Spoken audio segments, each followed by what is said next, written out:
You must have heard the saying that children are the leaders of tomorrow and the youth the future leaders of any great nation. Men have been at the helm of affairs of this nation for almost 60 years. We love our country not because it is great, but because it is our own. Do you think that I've got a chance with this election? The office of the President of the Federal Republic of Nigeria is not a ground for experiment.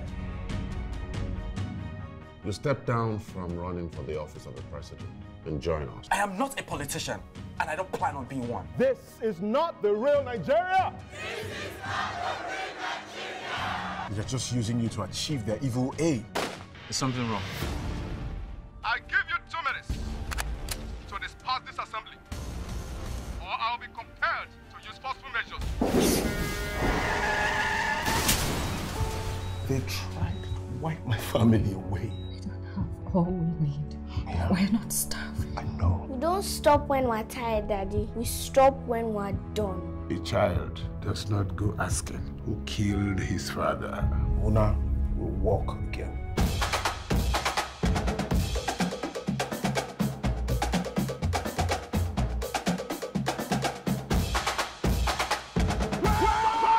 From the beginning of your campaign, all you keep chanting is corruption-free Nigeria. You think we are not fighting corruption enough? Are we not tired?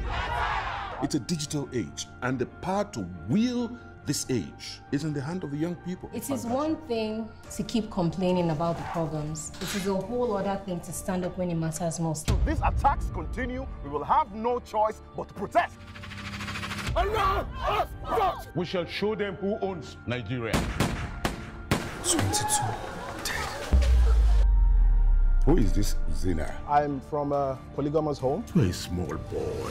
Welcome to the Nigeria presidential nomination debate. To move Nigeria forward, we must call a spade a spade. But of millions that have fallen for this country, how many have been truly celebrated as heroes? But there's absolutely nothing wrong with Nigeria that cannot be fixed by what is right. You will be president someday. Only then would you realize what it takes to sit here as the president of the Federal Republic of Nigeria.